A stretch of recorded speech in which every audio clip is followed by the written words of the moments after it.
এখন দেখছেন YouTube channel Nitai media live.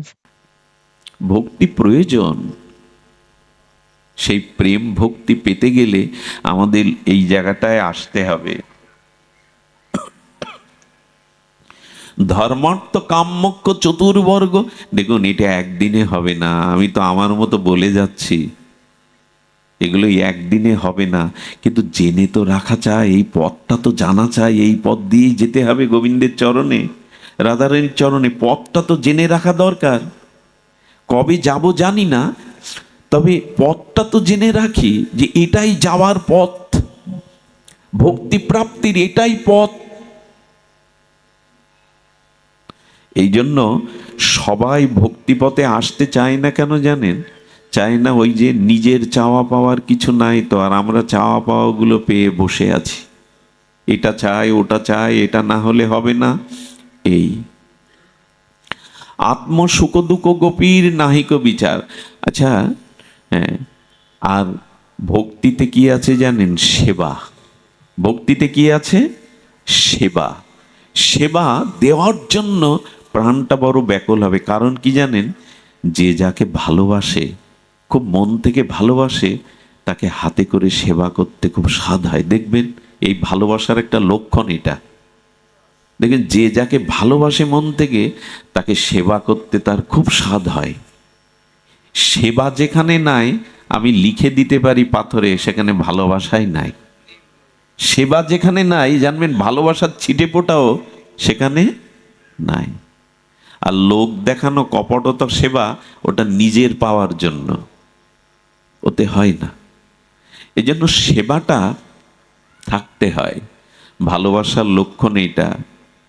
হ্যাঁ, এই জন্য সেবাই হলো ভক্তি। আর সেই সেবাটা আবার জানতে হবে। কিন্তু আমি এমন এক জায়গায় আপনাদের নিয়ে যেতে চাইছি যেটা সব জায়গায় বলা উচিত নয়, মাইকে বলা উচিত নয়। তবু কেন জানি না লোভ হচ্ছে আপনাদের দেখে। আপনারা সামর্থ্য ভক্ত, আপনারা আপনারা ভাগবত জগতের সামর্থ্য ভক্ত, অধিকারী ভক্ত। এই জন্য বলি, সেবাটা কেমন জানেন? আমাদের বড় পণ্ডিতজির গুরুদেব একদিন তার শিষ্যকে বলছে, রাধারানীকে শীতল জল সেবা দিয়েছিস, দেখি গ্লাসটা। খুব ধ্যান দিতে হবে।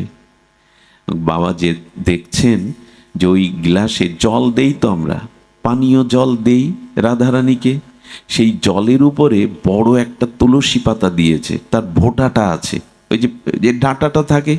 আর কিছু তুলসী দেখবেন খুব নরম, যেগুলো নব নব নব হয়েছে ওগুলো নরম, আর যেগুলো অনেক দিনের পুরানো ওগুলো বেশ শক্ত দিয়েছে। বলে বাহ, এই রাধারানীর সেবা করছো তুমি। কেন গুরুদেব? বললেন, রাধারানীর কোমল ওষ্ঠে, কোমল জিহ্বায় এই শক্ত তুলসী পাতাটা ব্যথা বাজবে। কমল তুলসী, এতটা ভাবনা থাকতে হয়। ঘন্টা নাড়লাম, মন্ত্র বললাম, এইগুলো না। গুরুদেব বললেন, ওরে রাধারানীর জিহ্বায়, রাধারানীর অদরে ওই শক্ত তুলসী পাতাটা ব্যথা বাজবে, কোমল দিতে হয়। আর এই যে পেছনের শক্ত অংশটা, ভোটাটা দিয়েছিস, এটা এটা তার অদরে বেঁধে যাবে। এত কোমল, এটা বেঁধে যাবে। গুরুদেব বলল, যেটা কমল তুলসী, তার অগ্রভাগটা ছিঁড়ে ওতে দিতে হয় যাতে ব্যথা না লাগে। সেবা ভাবনা। আরো কি জানেন? যে বললাম, খুব গোপন কথা। রাধারানীকে যে গ্লাসে সেবার পরে জল পাওয়াবেন, সেই গ্লাসটা কি রঙের হতে হবে? গোবিন্দের অঙ্গকান্তির রং। দেখবেন, যে যাকে ভালোবাসে, সেই ভালোবাসার মানুষটা যে রঙকে ভালোবাসে, ওই মানুষটা ওই রঙকে ভালোবাসতে শুরু করে। ওই রং দেখলে তার পছন্দ হয়। বোঝা যায়? আমি যাকে ভালোবাসি, সে যে রংটা ভালোবাসে, ওই রংটা আমারও প্রিয় হয়ে যায়। ভালোবাসার মানুষের সব কিছু প্রিয় লাগে, লাগে কি না? যে যাকে ভালোবাসে তার সব ভালো লাগে, ওর মধ্যে ভালো লাগা ছাড়া কিছু লাগে না। আমাদের প্রখ্যাত মানবেন্দ্র মুখোপাধ্যায়, ভারতের এই প্রখ্যাত প্রতিযোজসা শিল্পী, ওনার একটা গানে একটা লাইন আছে, প্রিয়ার কি রূপ সেই জানে যে কখনো ভালোবাসে। প্রিয়ার কি রূপ সেই জানে যে কখনো ভালো না বাসলে তার কোনো কিছু প্রিয় মনে হয় না। দেখবেন যেখানে ভালোবাসা নেই তার সব কিছুতে অপ্রিয় লাগে। ভালোবাসায় কেমন প্রিয় মনে হয় জানেন? বিল্বমঙ্গলের কথা মনে আছে আপনাদের? দাদা একটু মনে করে দিন, লীলাটা পরে বলি। রাধারানী যে গ্লাসে জলটা দিবেন, ওই গ্লাসটা গোবিন্দের অঙ্গের রঙে হতে হবে, তাহলে ওই গ্লাসটা দেখলেই গোবিন্দ স্মৃতি জাগবে। মা লাল পেড়ে সাদা খোলে শাড়ি পরতো, মা দেহ রক্ষা করেছে, আলমারির মধ্যে ওই শাড়িটা দেখলে মার কথা মনে পড়ে কি না? মনে পড়ে। রাধারানীকে সেই, আচ্ছা রাধারানী নীলম্বরী কেন? নীল শাড়ি পরেছে কেন?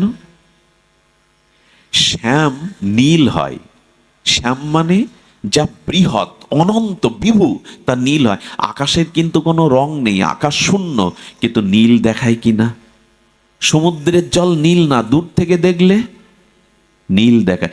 বৃহৎ বস্তু বিভু বস্তু নীলাভ হয়, নীল হয়।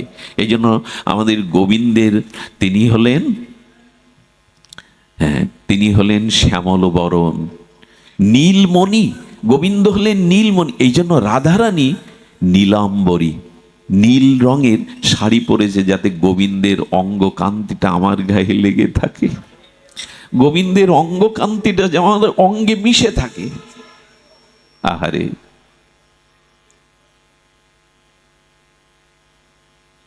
আচ্ছা গোবিন্দ কি পরেছে? পীতম্বরধারী। গোবিন্দের পোশাকটা কি? পীতম্বরধারী। পীতম্বর কাকে বলে? টিয়া পাখির পালকটার যে রং, টিয়া পাখির, তোতা পাখির পালকের যে রং, এটাকে বলে পীতম্বর। বিয়ের দিনে দেখবেন, সারা জীবনে না পড়লেও বিয়ের দিনে একটা হলুদ ধুতি হলুদ শাড়ি পরে, ওইটা হলো অনুরাগের রং। পীতম্বর হলো অনুরাগের রং, নীল। এই জন্য বিয়ের দিনে দেখবেন নীল, নীল না পীতম্বরও ওই ধুতি পরায় হলুদ রঙের। গোবিন্দ পীতম্বর হয়েছে কারণ রাধারানীর অঙ্গকান্তিটা পীতবরণ। সোনাকে আগুনে গলালে যে উজ্জ্বল কান্তি হয়, রাধারানীর অঙ্গকান্তি তাই। এই জন্য গোবিন্দ পীতবরণ ধরেছেন, রাধারানীর অঙ্গকান্তিটা যেন আমার অঙ্গে লেগে থাকে। ভালো না বাসলে এরকম হয়? ভালো না, ভালোবাসার লক্ষণ কেমন জানেন? গোবিন্দ একদিন বৃন্দাবনের এক কুঞ্জে প্রেম সরোবরে স্নান করতে লাভছেন, গুনে গুনে পা ফেলছেন। সখা জিজ্ঞাসা করছে, গুনে গুনে দেখে দেখে পা ফেলছিস কেন? বলি এই কুঞ্জ সরোবরে আজ আমার প্রেমময়ী ঠাকুরানী স্নান করেছে, রাধারানী। আমি দূর থেকে দেখেছি, যেখানে যেখানে পা ফেলেছে আমি সেখানে সেখানেই পা ফেলছি। স্পর্শটা যেন লাগে, যেখানে ডুব দিয়েছে ওইখানেই ডুব দিচ্ছে। গোবিন্দের দশা কেমন? খবরদার, এখানে যেন নায়ক নায়িকা ভাব এনে ফেলবেন না, যুবতী যুবকের ভাব এসে ফেলবেন না, সব নষ্ট হয়ে যাবে, সব অভিশাপে ভরে যাবে। খবরদার, এখানে ওই বুদ্ধি যেন আনবেন না। গোবিন্দ সকালে উঠে রাধারানীকে যদি পূর্ব দিকে দেখত, গোবিন্দের চোখ আর মুখ ঘাড় ওই দিন আর উত্তর পশ্চিম দিকে যেত না, ওই দিকেই তাকিয়ে থাকত। আহা, গোবিন্দ একদিন বলছেন কি, ধোপা, যারা জামা কাপড় কেচে দেয় ধোপা, রাধারানীর পোশাকটা যে ধোপা, বিষভানুনন্দিনীর যে ধোপা কাছে, সেই ধোপাকে গোবিন্দ ডেকেছে, এই শোনো শোনো, আজ থেকে তুমি আমার এই বাচ্চাগুলোকে শান্ত করুন, তুমি আমার কাপড়গুলো আজ থেকে তুমি কাচবে। বলো আপনাদের তো ধোপা আলাদা। গোবিন্দ মনে মনে বললেন, আমিও আজ আলাদা হয়ে গেছি। রাধারানীর পোশাক যে পাত্রে নিয়ে যাচ্ছে, আমার পোশাকটাও যদি ওর সাথে লাগে তাহলে অনুরাগ লেগে যাবে, মিশে যাবে, ওর সাথে মিশে যাবে। এই জন্য ওইভাবেই, আহা, এই জন্য গোবিন্দকে যে পাত্রে করে জল সেবা করাবেন, সেই পাত্রটা হতে হবে আবার রাধারানীর প্রিয়। আরো একটা কথা বলেছেন, এরকম জলপাত্রে যদি রাধারানীকে জল পাওয়াতে চান, ওই বাচ্চাটা কার? কেউ নেই এখানে? যদি যদি জল পাওয়াতে চান, কি করতে হবে জানেন? রাধারানী যেখানে ঠোঁট দিয়ে জল পান করবে, ওই জায়গাটা একটা মণি, নীল মণি দিয়ে বাঁধিয়ে দিতে হবে ওই জায়গাটায়। কারণ রাধারানীর অধরে যেই ওই জায়গাটা ছোঁয়াবে, তখন গোবিন্দের অধরের রঙের ওই নীলমণিটা দেখলেই অধর স্পর্শ গোবিন্দের অনুভূতি পাবে। গোবিন্দকেও দিতে হবে ওই রাধারানীর ওষ্ঠের যে রঙের একটি দামি নীল পাথর, ওইখানে সেট করে দিতে হবে যেখানে উনি জল পান করেন। এ কথা কি বুঝিয়ে বলার কথা? এ কি ভাষা দিয়ে বোঝানো যাবে? আমরা এরকম ভাবে সেবা দেই তো, এতটুকু ভেবে তার সুখ হচ্ছে কিনা দিতে হয়, ভোগ লাগাতে হয়, তুলসী দিতে হয়, ঘন্টা নাড়তে হয়, নাড়লাম। সেবা হতে হয় অনুরাগের।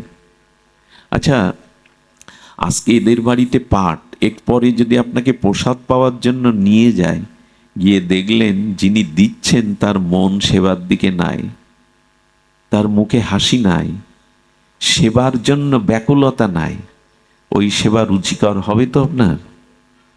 হবে না। সেবাতে অনুরাগ চাই। আমাদের সেবাটা হলো অনুরাগের।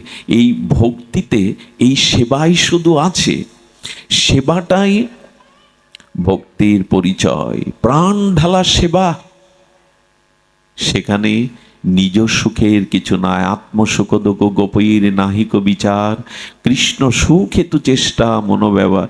রাধারানীর দেহটা তো প্রেম কর্মে বাড়ি হয়, স্নেহমান প্রণয়, রাগ অনুরাগ ভাব মহাভাব হয়।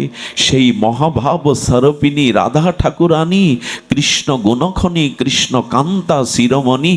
প্রেম ক্রমে বেড়ে কি হয়, আখটা যখন রস করলেন, তখন আখের যে অংশটা, ওই ছালটা অংশটা বাদ গেল, রস দেখছেন, আখ দেখছেন না। রসটা আরো গাঢ় করে জাল দিলে গুড় দেখছেন, রস দেখছেন না।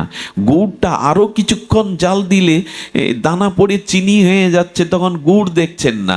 চিনিটা আরো গাঢ় জাল দিলে মিশ্রি হয়ে যাচ্ছে, সীতা মিশ্রি, তখন আর আখও কোথায়, আখের সিটিও কোথায়, রস কোথায়? ওর মধ্যেই একটার পর একটা উন্নত অবস্থায় গেছে। দুধ গাভীর বাট হতে গাভী মা দুধ প্রদান করলো, দুধটাতে ঘোল যোগে ঘোল করলেন, দই করলেন, ওইটা মন্থন করলেন, মাখন উঠল, মাখনটা জাল দিলে ঘি করলেন, কড়া পাকের ঘি করলেন, কত কি হয়ে গেল। তেমনি প্রেম ক্রমে বাড়ি হয়, স্নেহ মান প্রণয়, রাগ অনুরাগ মহাভাব হয়। সেই মহাভাব স্বরূপিণী রাধা ঠাকুরানী, কৃষ্ণ গুণখনি কৃষ্ণ কান্তা শিরোমণি। রাধারানীকে কৃষ্ণ বাঞ্ছা পুত্তিরূপ করে আরাধনে, অতএব রাধিকা নাম পুরানো বাখানে। রাধারানীকে যে কৃষ্ণ বাঞ্ছা পূর্ণ করেন, অন্য বাঞ্ছা তার নাই। নিজ কোনো কৃষ্ণ বাঞ্ছা পূর্তিরূপ করে আরাধনে, অতএব রাধিকা নাম পুরানো বাখানে। কৃষ্ণ বাঞ্ছা ছাড়া নিজের কোনো বাঞ্ছা রাধার নাই। আচ্ছা, কৃষ্ণের বাঞ্ছাগুলো জানবে কি করে? একটা কথা বলি, সেবা করতে গেলে বলে কয়ে সেবা হয় না। আমরা চেয়ে পাই না তো আর বলে কয়ে। হ্যাঁ, এক গ্লাস জল দাও তো মনে নেই, বলে কয়ে সেবা হয়। সেবা কে জানে জানেন? বলবে না, কিন্তু তার প্রয়োজনটা যথাসময়ে তার কাছে দেওয়া। বলে এ কি হয়, তার মনের প্রয়োজন আমি জানবো কি করে? আমার কথা কি শুনছেন না? ঘুম পাচ্ছে, এ কথা ঘুম পাড়ানি কথা, এ কথা সবার মস্তকে ঢুকবে না। আমরা যে জায়গায় গেছি এ খুব উন্নততর জায়গা, বিশুদ্ধ ভক্তির, ব্রজভক্তির জায়গা। আপনার মনের কি বাঞ্ছা বলবেন না মুখে, আমি জানবো কি করে? হলো শিশু সন্তানের ক্ষুধা পেয়েছে কিনা, তার মলমূত্র ত্যাগের সময় হয়েছে কিনা মা বোঝে কি করে? বোঝে কিনা মা? মুখ দেখে বুঝে নেয় কিনা?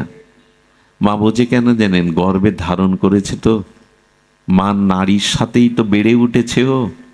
মা কিছুটা জানে ওর কখন ব্যথা, কখন ক্ষুধা কি লাগছে। তো সেবা করতে গেলে বলে কয়ে হয় না, এইটা দাও ওইটা দাও এই করো, বলে কয়ে কি সেবা হয়? তো রাধারানী কৃষ্ণের কি বাঞ্ছা এটা কৃষ্ণ মুখে বলতো না। কৃষ্ণের অন্তরে যখনই কোনো বাঞ্ছা জাগত, সেই সাথে সাথে রাধারানীর হৃদয়ে বাঞ্ছাটা জেগে যেত। কি করে বোঝায়?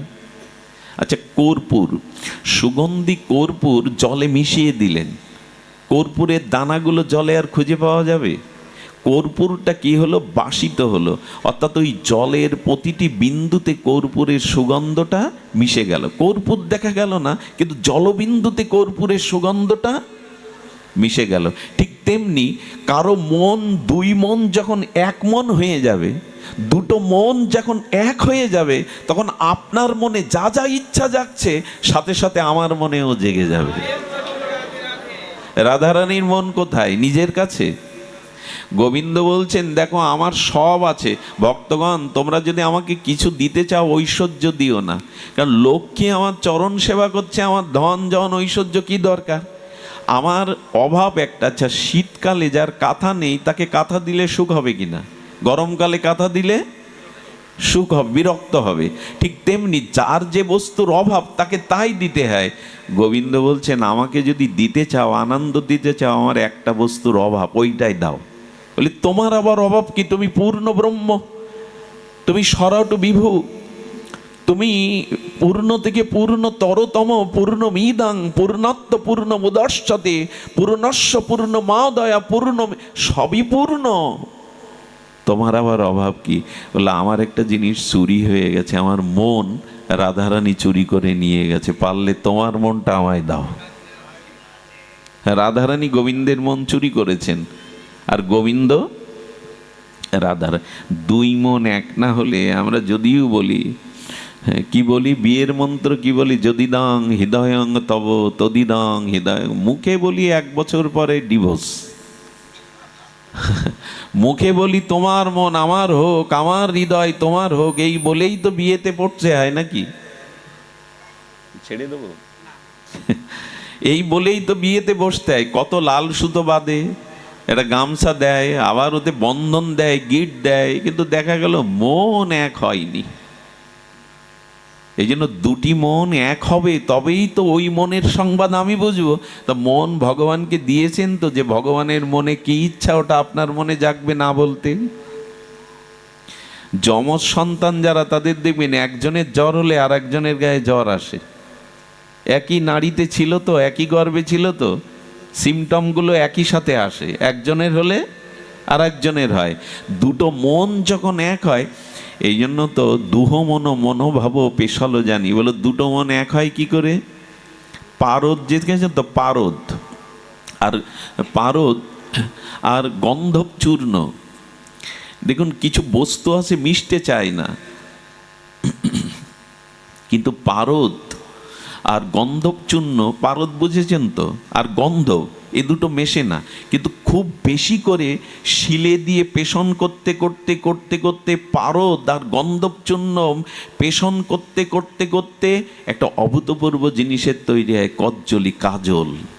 ওই দুটো মিশে, যেমন দুটো মন যখন এক হয়ে যায়, তখনই আপনার মনের সংবাদ কি প্রয়োজন এটা আমার। এই জন্য কৃষ্ণ বাঞ্ছা পুত্তিরূপ করে আরাধনে, অতএব রাধিকা নাম পুরানো বাখানে। রাধা নাম কেন? যে কৃষ্ণের যা বাঞ্ছা উনি তাই পূর্ণ করেন।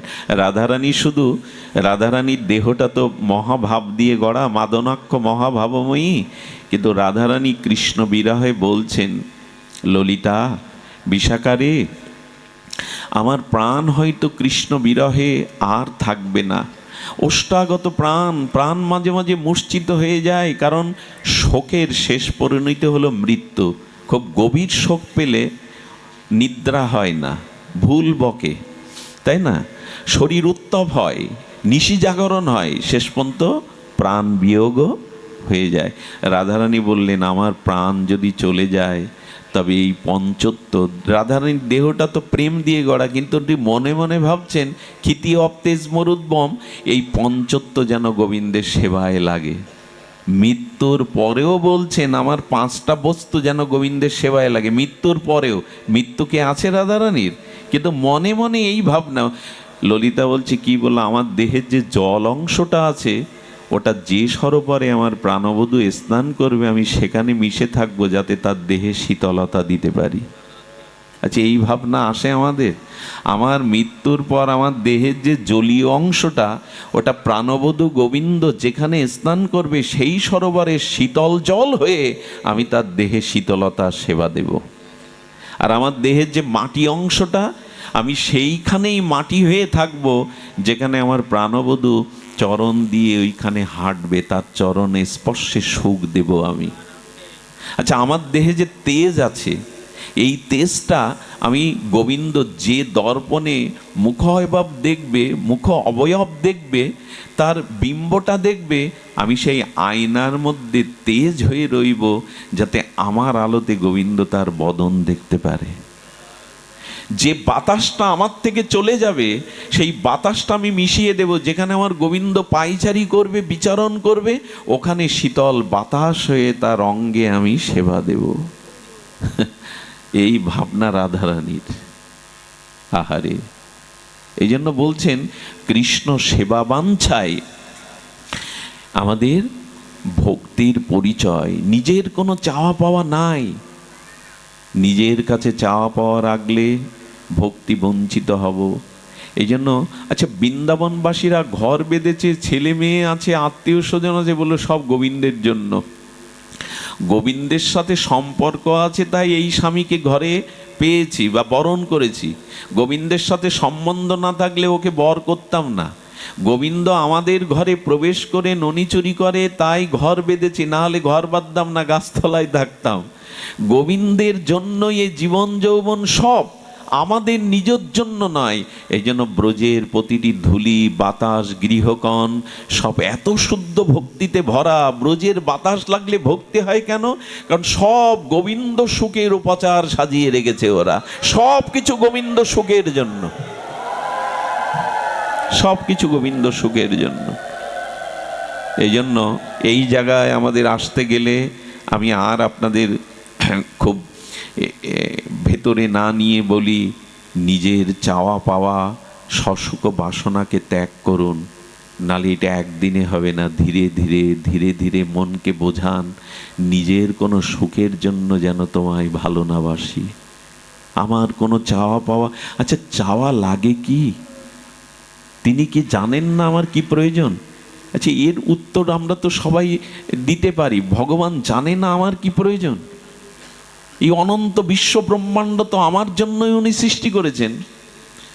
মায়ের বুকের দুধ যদি 3 মাস 4 মাস আগে ভগবান রক্তের মধ্যে দেয় আমার জন্য, আচ্ছা সন্তান যদি জন্মের সাথে সাথে বড় বড় দাঁত পেত, মায়ের ওই কোমল স্তন রক্তাক্ত হয়ে যেত, ওটাও ভগবান জানে। ওই সময় তার গালে দাঁতও থাকবে না, আর এমন খাদ্য দিতে হবে যা অমৃত সম, সেটা শক্ত নয়। এই চিন্তা যার মাথায়, তার মনে নেই আমার কি দরকার, চাইবার কি আছে? বাতাস তো কিনতে হয় না আপনার, অক্সিজেন তো কিনতে হয় না এই জগতে। বিদ্যুৎ বিল না দিলে কেটে দিয়ে যায় পল্লী বিদ্যুৎ। সূর্য তো বিল চাই না আপনার কাছে। কে দেয় সূর্যের আলো? কে দেয় অক্সিজেন? কে দেয় বাতাস? এই ধরিত্রীকে যে আপনাকে খাদ্য শস্য যোগাচ্ছে, সবই তো ভগবানের দান। কেন এইটা চেয়ে কেন অল্প পাবেন? একটা জিনিস বলি, চাইলে খুব কম পাওয়া যায়। আমি দেখেছি আমার জীবনে চাওয়াটা লস হয়ে যায়, ক্ষতি হয়ে যায়। চাইবেন না, পাওয়াটা তখন বেশি আসে। আমরা তো চেয়ে ভুল করে বসি, অল্প চাই। যা চায় অল্প চায়, তিনি যতটা দেবেন। এই জন্য কোনো ভক্ত বলে না প্রভু আমি যা চাইছি তুমি দাও, আমার যা ভালো তাই তুমি দাও, আমার যাতে মঙ্গল হয়, যেটা তুমি ভালো বোঝো তাই দাও, কারণ আমি অল্প চেয়ে বসবো তোমার কাছে। তার উপরে দিয়ে দিন ভার। এই জন্য সসুখ বাসনা ত্যাগ করতে হবে, নিজের চাওয়া পাওয়া।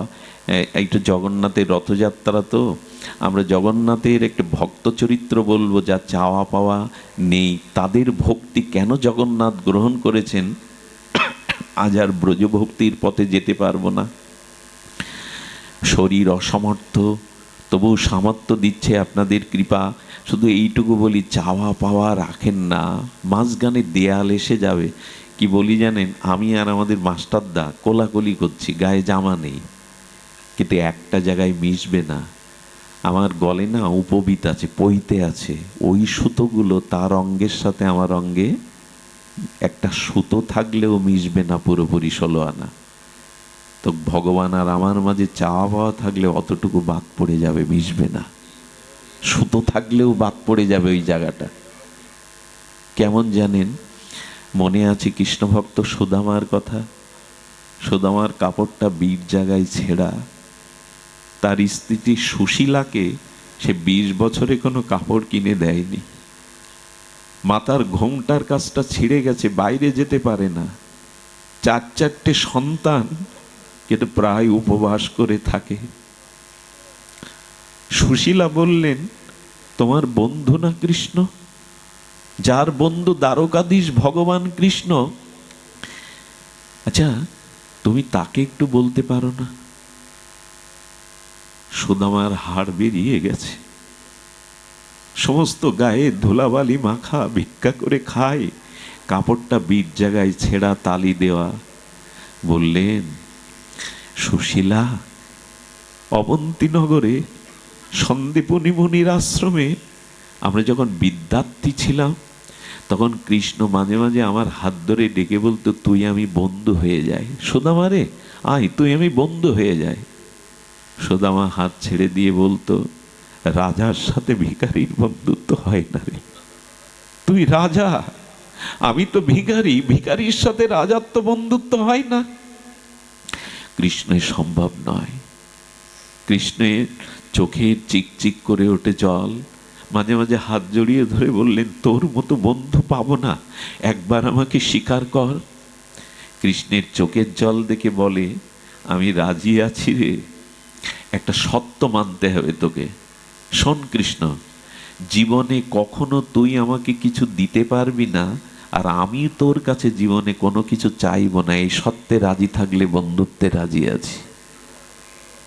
আপনারা চিন্তা করতে পারেন, যার বন্ধু দ্বারকার রাজা, 56 কোটি যদু বংশ, সোনার পালঙ্কে গোবিন্দ শয়ন করে, তার বন্ধু সুদামার বাড়িতে প্রায় অন্ন ওঠে না, সন্তানরা উপবাস করে থাকে, চাইতে পারে না। বলে, একবার যাও না। বলো, কোনোদিন আর ও কথা বলবে না। আমার বন্ধুর কাছে তার সুখ, সে সুখে আছে, ওটাই আমার আনন্দ। সে রাজা হয়েছে, ওটাই আমার আনন্দ। ও তো আমাকে ভালো রেখেছে, ভাগ্যের দোষ দেয় না।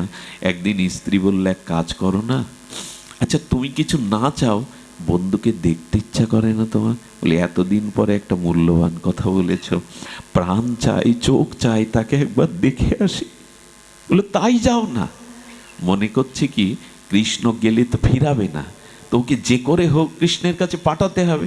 বলে, দেখো কিছু চাইতে হবে না, তুমি এমনি একটু। বলে, এতদিন পরে একটা মনের, কতদিন দেখিনি কৃষ্ণকে, কেমন মানিয়েছে তাকে রাজমুকুট, একটু দেখে আসি।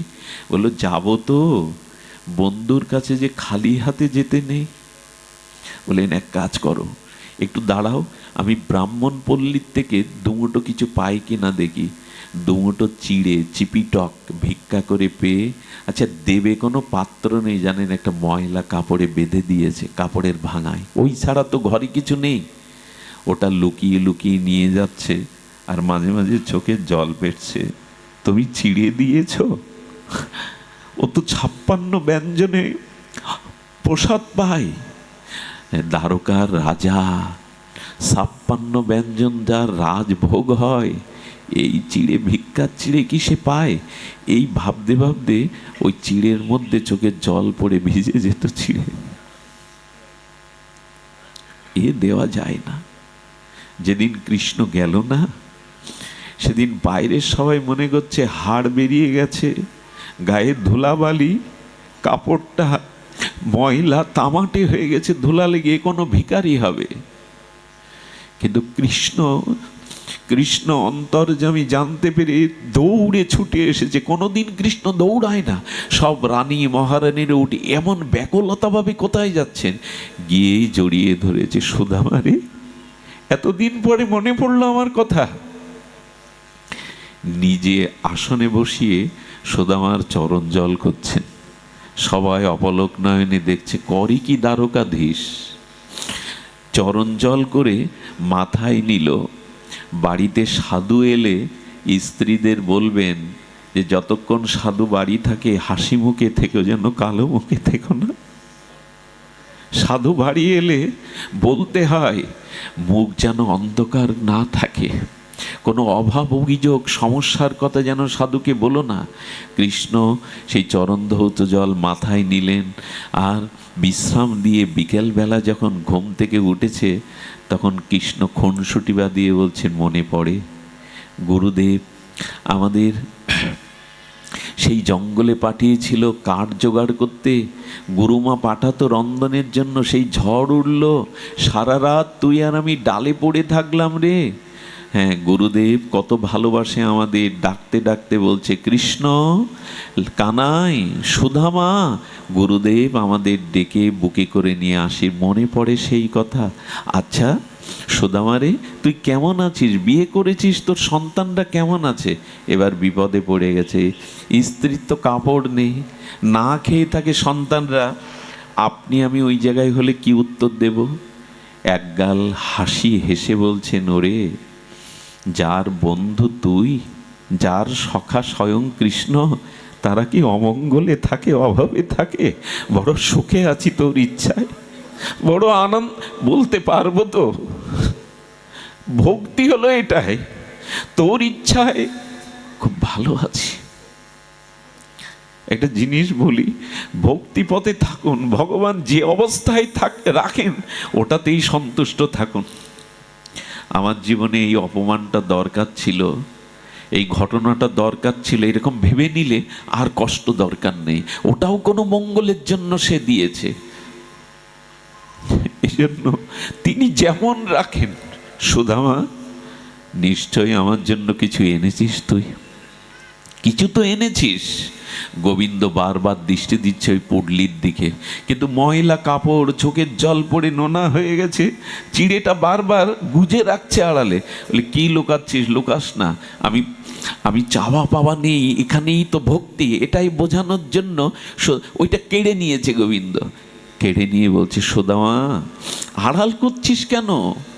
হ্যাঁ, তাড়াতাড়ি এক মুঠো মুখে পরিয়ে দিয়ে, কি আনন্দ! 56 ব্যঞ্জন এই সুখ কৃষ্ণের হয়নি কখনো। দ্বারকাধীশ পরম আনন্দে বিভোর হয়ে গেছেন। ও সুদামা, অনেক কিছু তো 56 ব্যঞ্জন রাজভোগ পেয়েছি, এই চিড়ের মধ্যে কি দিয়েছিস তুই? আরে এত আস্বাদন তো আমি পাইনি কোনোদিন।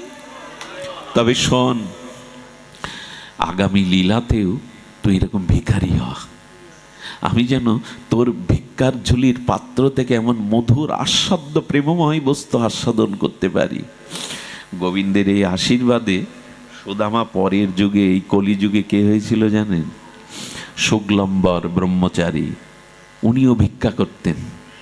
আচ্ছা, ভগবানকে ভালোবাসবো জন্ম জন্ম ভিখারি হতে? এই জায়গায় ভক্তি। ভিখারি তোমার জন্য হতে পারি, তোমার জন্য ভিখারি হতে পারি, এটাই ভক্তি। তুমি যদি শুক্লম্বর 3-4 বারই ভিক্ষা করে যাচ্ছে, থলেতে তার চালগুলো কাকর মেশানো, ধান মেশানো আছে, ভিক্ষার চাল। গৌর হরি নৃত্য করতে করতে ওই থলের মধ্যে মুষ্টি দিয়ে চাল চিবাতে শুরু করে। আরে রাখো রাখো গৌর হরি, ওতে কাকর আছে, ধান আছে, এ তোমার সেবার উপযোগী নয়। সচিমা তোমাকে কত আদর করে বিষ্ণুপ্রিয়া রন্ধন করে দেয়, এটা কেন চিবাচ্ছ? চিবাতে চিবাতে প্রেমানন্দে অশ্রুপুলকে বলছেন, আমি বুঝতে পারি না রে শুক্লম্বর, ভক্তের পাত্রেও এত মধুরতা থাকে, ভক্তি থাকে, ভক্তের পাত্রও এত মধুর হয়, ওই ভিক্ষার ঝুলির মধ্যে এমন কি মিশানো আছে রে। এত আমি আজ বড় আনন্দ পেয়েছি, একটা বর চাও। এই দেখুন ভক্তি কাকে বলে। বলি তোমার চরণ পেয়েছি, আর তো জগতে কিছু চাওয়ার নেই। বলে ও কথা বললে হবে না, আজ আমি বড় আনন্দিত, তোমাকে একটা বর দিতে চাই। কি বর দিলে জানেন? গত জন্মেও যে বর দিয়েছেন গত লীলায়, এই লীলাতেও বললেন তুমি জন্ম জন্ম ভিখারি হও। আমাদের ভগবান কিছু একটা আলাদা, ধর্মকর্ম করছে, ভজন করছে, বলছে ভিখারি হও। এই হলো আমার গৌর হরি। মহাপ্রভু তখন মহাপ্রভু না, নিমাই পণ্ডিত, এত উদ্যত্ত।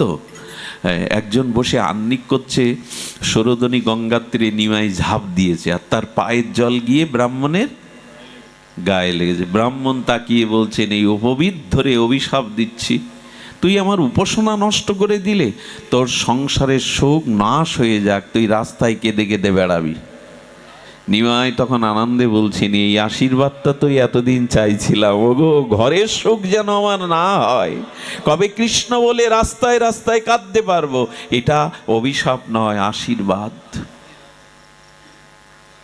এই দেখুন শুক্লম্বর বলছে, বাহ, আমি ভিখারি হই, এত সুন্দর বর, আমার প্রার্থিত বর যখন দিলে, তখন আর একটা বর দাও গৌর হরি, আর একটা বর দাও। বলি চাও।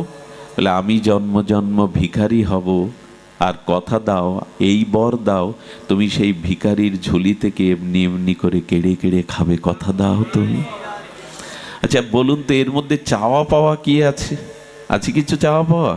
এ কথা শুনতে যদি এত মধুরতা লাগে, যারা এরম নিঃস্বার্থ ভগবানকে ভালোবাসে তাদের হৃদয়ে কত আনন্দ জাগে।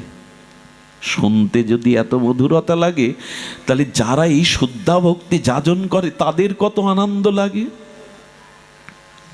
তোমার সুখ ছাড়া আমি কিছু চাই না।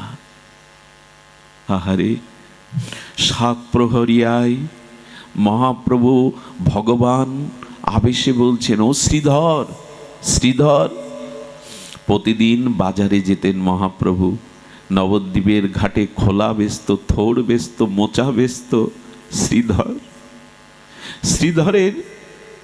শ্রীধরের থোড় মোচা খোলা দেখে মহাপ্রভু গিয়ে ঝগড়া বাঁধাতো, ওগো তুমি দাম বড় বেশি চাও গো, ব্যবসা সবাই করে, তুমি দাম কেন? খুনসুটি বাঁধাতো, ঝগড়া বাঁধাতো। নিমাই, তোমার এই ঝগড়াতে অন্য খরিদ্দার আসবে না, যা দুধ চারানা বিক্রি করি, একটু গঙ্গার সেবা করি, একটু ভগবানকে দিয়ে দুমুটো পাই, তাও তুমি, তোমার সহ্য হচ্ছে না, যাও তো ঝগড়া বাঁধিও না। বলল, তো আমার কাছে বিক্রি করবে না? আমি তো নিতে এসছি। আর দেখো তুমি এই পচা জিনিস বেচো, এভাবে এই বিক্রি করো না। এইভাবে ঝগড়া বাঁধাতো। বললো, দাও আমায় কিছু দাও। বলে, তুমি তো নিয়ে টাকাই দাও না, পয়সাও দাও না, ফিরি ফিরি আর কতদিন দিয়ে চলে? ভক্ত ভগবানের কি লীলা! ফিরি ফিরি আমি আর কতদিন দেব তোমায়?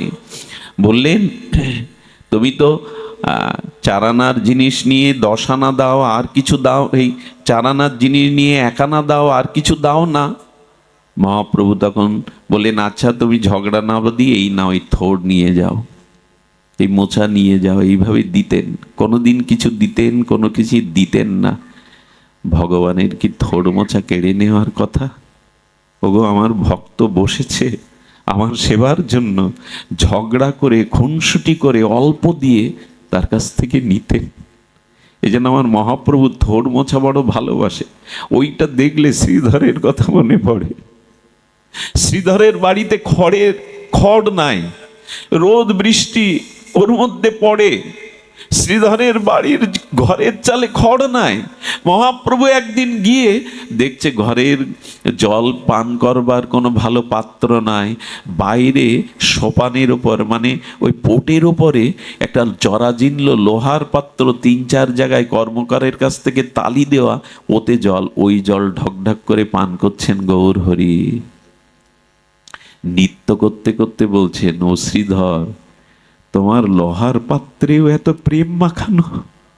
ভক্তগণ, ভক্তের পাত্রেও প্রেম থাকে। এই দেখো, শ্রীধরের পাত্রে যারা পান করবে জল, তাদেরও কৃষ্ণ ভক্তি হবে। এ কথা আবেগের নয়, ভক্তের পাত্রটাও। আমি অনেককে দেখেছি, গুরুদেব যে আসনে চরণ রাখেন, অনেক শিষ্য গিয়ে ওই আসনটা মাথায় ঘষে।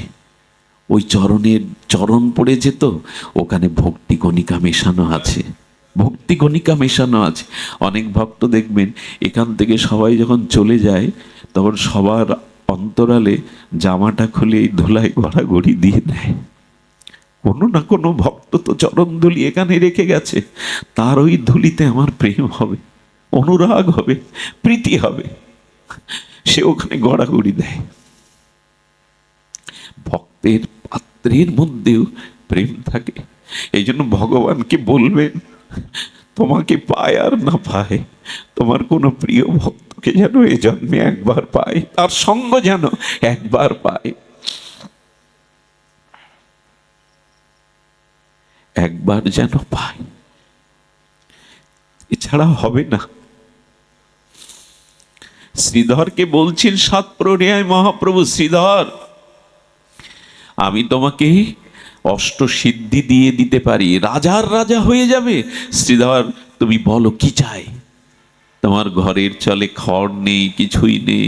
শ্রীধর বলছে, তোমার চরণ ছাড়া যে কিছু চাই না গৌর হরি, আমার এই জগতে ওই জগতে কোনো কিছু চাই না, তোমার চরণ ছাড়া আমি অন্য কিছু চাই না। বলে, শ্রীধর তা কি হয়? তোমার বড় অভাব, তোমার ঘরের চালে খড় নেই, থোড় মোচা খোলা বেছে কেউ দেয়, কেউ দেয় না। হ্যাঁ, বললেন, গৌরহরি, যদি কিছু দিতে চাও, তোমার অষ্টসিদ্ধি দিতে হবে না, ঐশ্বর্য দিতে হবে না। তুমি এক কাজ করো, জন্ম জন্মে আমাকে থোড় খোলা বেচার ব্যাপারী করে দাও, আর জন্মে জন্মে এই থোড় মোছা তুমি কেড়ে কেড়ে খাবে, কেড়ে কেড়ে নেবে, ঝগড়া করবে, আমাকে এই প্রেম দাও। পারে না মহাপ্রভু এদের বড় করতে? পারে। সেবা। সুধীবৃন্দ, এই জন্য ভগবানকে যাই ফুল তুলসী দেন, বিনিময় নিজ সুখের জন্য। দেখুন, সংসারে প্রকৃত সুখ পাবেন না। ধন হলে, বড় বিল্ডিং বাড়ি হলে, সুন্দরী রমণী হলে, ব্যাংকে টাকা গচ্ছিত থাকলে সুখ হবে, চারিদিকে তাকিয়ে দেখুন এতে হয় না। যাদের আছে তারাও সুখী না। একমাত্র শান্তি আসে ভগবত ভজনে, ভক্তিতে। তা না হলে সনাতন গোস্বামী রাজমন্ত্রী ছেড়ে গিয়ে কি ছেঁড়া কাতা নাড়া মাথায় গাছতলায় বসে তারা? রাজমন্ত্রী সনাতন কি পেয়েছিল ওর মধ্যে? তাই যতদিন শুদ্ধ ভক্তির দুয়ারে না পৌঁছাচ্ছি, ততদিন আমাদের এই হৃদয়ে প্রকৃত আনন্দ পাব না। দেখবেন, যেদিন কৃষ্ণ বলে দুফোঁটা চোখের জল ফেলতে পারেন, ওই সময় যে শান্তি, এই শান্তি জগতে কোনোখানে পাবেন না। ভগবানের জন্য যদি নিঃস্বার্থ দুফোঁটা প্রেমশ্রু ফেলতে পারেন, ওই শান্তি এ জগতে কোনো বস্তু দিয়ে পাওয়া যাবে না, কোনো বস্তু দিয়ে পাওয়া যাবে না। এই জন্য তার সেবার জন্য আমি পরমেষ্টি দর্জির কথা বলি। জগন্নাথকে একটু স্মরণ না করলে পড়তে ব্যয় হবে। এটা রথযাত্রার সময় চলছে, গুন্ডিচায়। পরমেষ্টি বলে দিল্লিতে এক দর্জি ছিল, জানেন? এই দর্জির হস্তশিল্প এমন সুনিখুঁত, চারিদিকে ছড়িয়ে পড়েছিল। দিল্লির তখন মুসলিম সম্রাট, সেই মুসলিম সম্রাট দামি দুটো মগমলের কাপড় পাঠিয়েছে, ইরান থেকে আনা, আর তাতে মণিমুক্তা খচিত বাঁধানো, বলেছে দুটো টাকিয়া বালিশ তৈরি করতে। মন্ত্রী পাঠিয়ে বলছেন, সম্রাট পাঠিয়েছেন দিল্লির শহর, খুব ভালো করে দিতে পারলে ইমাম, কি যেন বকশিস পাবে, ইমাম পাবে নাকি ইনাম, যাই হোক পুরস্কার পাবে। যাও সুন্দর করে তৈরি করো। যখন ওই মকমলের তারকার মতো মণিকাঞ্চন খচিত দুটো টাকিয়া বালিশ তৈরি করেছে, ওই দিন রথযাত্রা, ওই দিন রথযাত্রা। জগন্নাথের ভক্ত তো মনে মনে ওই বালিশটা হাতে নিয়ে বলছে, এটা যদি আমার জগন্নাথের সেবায় লাগতো, ওই যে পহণ্ডি বিজয় হয় না, জগন্নাথকে যখন রথে তোলে দেখবেন কেমন সিঙ্গার করে দুলে দুলে তোলে। এবছর একটা ঘটনা ঘটেছে, আপনারা শুনেছেন কিনা জানি না, জগন্নাথ 2 ঘন্টা মতো আটকে ছিল, ওঠেনি। তার মানে ওই পাণ্ডারা যখন নিয়ে আসছে উনি এক এক লীলা করে বসেন, সাক্ষাৎ লীলাময়। তো উনি এত ভারী হয়ে গেছেন যে শত শত পাণ্ডারা বলে জগন্নাথ উঠবে পরে, 2 ঘন্টা পর উঠলো।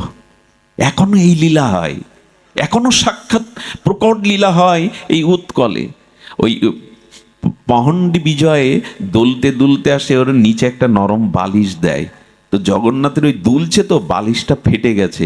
আর ও দিল্লি থেকে, কোথায় দিল্লি আর কোথায় পুরী, উৎকল, হ্যাঁ জগন্নাথ ক্ষেত্র, ও ওই বালিশটা ফেটে গেছে, সঙ্গে সঙ্গে বলছে জগন্নাথ এই বালিশটা নাও না। ওই এইখান থেকে মনে মনে বালিশ এগিয়ে দিয়েছে, যাও না জগন্নাথ এর ওপরে বসো, সুখ হবে। বালিশটা জগন্নাথ নিয়েই নিয়েছে। কোনো গল্প শোনাচ্ছি না আপনাদের, ভক্তি এমন শক্তি ধরে, কোথায় দিল্লি আর কোথায় পুরী ধাম, 500 কিলোমিটার দূরেরও বেশি, বালিশ নিয়ে জগন্নাথ বসে গেছে, আনন্দে নেচে উঠেছে। আহা, এত সুন্দর জিনিসটা আমার জগন্নাথের সেবায় লাগলো। ওই দিন ডেলিভারি দেওয়ার দিন মন্ত্রী এসে বলছে চলো, একটা বালিশ নিয়ে সম্রাটকে বলছেন এই নিন। বলল টাকিয়া তো দুটো, আর একটা কোথায়? বললেন অপরাধ ক্ষমা করবেন বাদশাহ, আমি সারা জীবন আপনার বাড়ি চাকরগিরি করব, কিন্তু আর একটা জানতে চাইবেন না। বলে তোর 14 পুরুষও যদি আমার এখানে চাকরগিরি করে ওর মূল্য বল, না হলে মৃত্যুদণ্ড পেতে হবে। বলে আমার বন্ধু জগন্নাথকে আমি দিয়ে দিয়েছি। বলে জগন্নাথকে? বলে উৎকলের পুরীধামের জগন্নাথ। বলছে বোকা, গল্প বানানোর আর জায়গা পাচ্ছ না। জগন্নাথ 500 কিলোমিটার দূর থেকে হাত বাড়িয়ে তোমার হাতে বালিশ নিয়েছে, না এই কারাগারে বন্দি কর, শৃঙ্খলিত কর, 3 দিন বাদে মৃত্যুদণ্ড দেও। অন্য বলছে 3 দিন কেন, এখন নয় কেন? বলে বন্ধু যদি 500 কিলোমিটার দূর থেকে বালিশ নিতে পারে, ওকেও ছাড়াতে আসুক, তখন বুঝবো যে ওর বন্ধু। কারাগারে গিয়ে ও ছিল কালো, 3টে পিঠেতে কুজো ছিল, ও বসে বসে ডাকছে ভালোই হলো, এর মধ্যে এখন নিশ্চিন্তে তোমার নাম নিতে পারবো বন্ধু। এই দেখুন কারাগারের মধ্যে বলছে এর মধ্যে তোমার নাম নিতে পারবো। তবে এত সহজে তোমার ভজন ছাড়া জগৎ থেকে চলে যেতে ইচ্ছা করে না। যেই জগন্নাথ জগন্নাথ জগন্নাথ জপ করছে, রাত্র তীব্রহারে জগন্নাথ কারাগারে আবির্ভূত হলেন। আলোকিত হয়ে গেল কারারুদ্ধ, আলোকিত হয়ে গেল কারারুদ্ধ, প্রকোষ্ঠটি আলোয় ভরে গেল। সঙ্গে সঙ্গে জগন্নাথ মাথায় হাত রাখলেন, এ মাথায় হাত রাখলেন, জগন্নাথের শ্রীহস্তের মহিমায় তার সেই কালো অঙ্গ উজ্জ্বল বর্ণ হয়ে গেল। কোথায় কুজো, দীপ্তিময় সুন্দর চেহারার অধিকারী হয়ে গেল। মুনি ঋষিরাও যুগ যুগান্তর তপস্যা করে মাথায় হাত পায় না, আর জগন্নাথের শ্রীহস্তে ওর মধ্যে আনন্দে চরণে পড়ে গেল। তো পড়ে যাওয়ার সাথে সাথে বলছে দাঁড়াও, শৃঙ্খল খুলে দিয়ে একটা চাবুক নিয়েছে জগন্নাথ, চাবুক নিয়ে গিয়ে ঘুমন্ত বাদশার পিঠে, হ্যাঁ এই পৃথিবী তোর, এই ক্ষমতা তোর, এই সিংহাসন তোর, সবই আমার, আমার ভক্ত আমাকে একটা বালিশ দিয়েছে, তাকে কারাগারে আজ থেকে মেরেই ফেলবো। চাবুকের বাড়ি মারতে মারতে স্বপ্নের মধ্যে চেঁচিয়ে উঠেছে বাদশাহ। উঠে দেখছে এ তো স্বপ্ন না, কারণ চাবুকের কালো আঘাতগুলো রক্তাক্ত হয়ে রক্ত ঝরছে। বেগমকে ডেকে বলছেন এ স্বপ্ন নয়, স্বপ্নের চাবুকের আঘাতে বাইরে রক্তাক্ত হয় না, কালো দাগ হয়ে যায় না। আমার মনে হয় আমাদের যে স্রষ্টা সেই এসেছিল আমাকে শাসন করতে, জানাতে। তাড়াতাড়ি ছুটে গিয়ে দেখছেন যে উজ্জ্বল বর্ণ নিয়ে বসে আছে, চরণে ক্ষমা চাইলেন, ক্ষমা করে দাও, সত্যিই জগন্নাথ তোমার বন্ধু। সকালে উঠে অভিষেক করে হাতি ঘোড়া সাজিয়ে তাকে পুরো দিল্লিটা ঘুরিয়ে তার গৃহে দিয়ে আসলো। এইখান থেকেও তাকে সেবা করা যায় যদি মনটা তাকে দিতে পারেন। এই জন্য অনুরোধ করব সংসারে থাকুন, কিন্তু মনটা সেবা ভাবনাটা মনে মনে ভগবানকে দিন। বাহ্য অন্তর ইহা দ্বৈত সাধন, বাহ্য সাধক দেহে করে শ্রবণ কীর্তন, মনে নিজ সিদ্ধ দেহ করিয়া ভাবন, রাত্রি দিন করব যে রাধা কৃষ্ণের সেবন বা চিন্তন। দুটো সাধন, এই বাহ্যিকভাবে শ্রবণ কীর্তন আর অন্তরে মনে মনে ব্রজের যুগলের সেবা। মহাপ্রভুর মনে মনে, বাড়িতে বসেই মনে মনে তার সেবা করুন। এই বাহ্য অন্তর, এই দুটো সাধন। আজকে শ্যামল বাবা তার বড় দাদাজির পরিবারের পিতার মৃত্যুবার্ষিকী, একটা কথা বলি, মৃত্যুকে ভুলে যায়েন না। এই মৃত্যুবার্ষিকীতে আসলে আমি মৃত্যুর কথা মনে করি কেন জানেন? মৃত্যুকে যারা ভুলে যায় তারা রাক্ষস হয়। মৃত্যুকে যারা ভুলে যায় কি হয়? রাক্ষস হয়, দৈত্য হয়। প্রমাণ নেবেন? রাবণ মনে করতো আমি মরব না, এই জন্য রাক্ষস হয়ে গেল।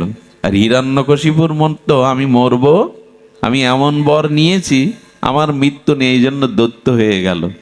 আর মৃত্যু চিন্তা যাদের আসে তারা পরীক্ষিত হয়, তারা ভগবানের চরণে, গুরুর চরণে যায় হরিকথা শোনার জন্য।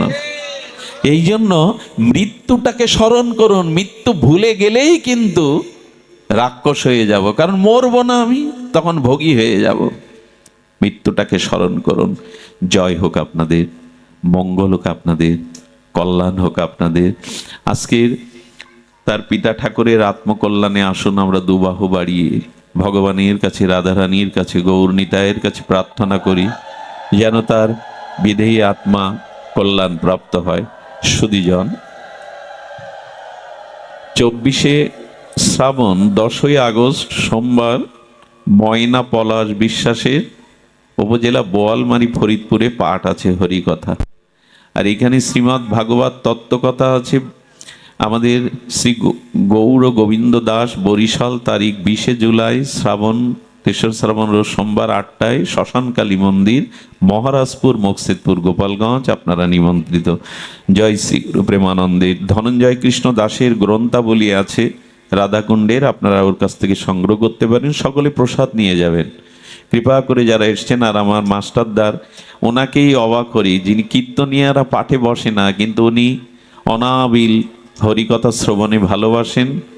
আজকের যারা এই ইউটিউবার যারা আছেন তাদেরকে প্রণাম, তাদেরকে নমস্কার, তাদের জন্য কথা প্রচার হয়, আপনাদের ধন্যবাদ। কিন্তু আপনারা পাঠ খণ্ড করে দেবেন না। সেই পুরানো কথা আবার বলছি, আলাদা আলাদা করে খণ্ড করবেন না। আর এই পাঠের যে নামকরণ, এই পাঠের মধ্যে অনেকগুলো শুদ্ধ নাম আছে, শুদ্ধা ভক্তি, নির্গুণা শ্রদ্ধা, এইসব একটু ভাগবতীয় নাম দিবেন। আমি কখনোই কি বলেছি যে শ্রাবণ মাসে এই 4টে কাজ করলে তার বাড়ি অভাব হবে না? এই সব দয়া করে দিয়েন না, নামগুলো সুন্দর করে দিয়েন। আপনাদের জয় হোক, সকলের জয় হোক। জয় রাধে।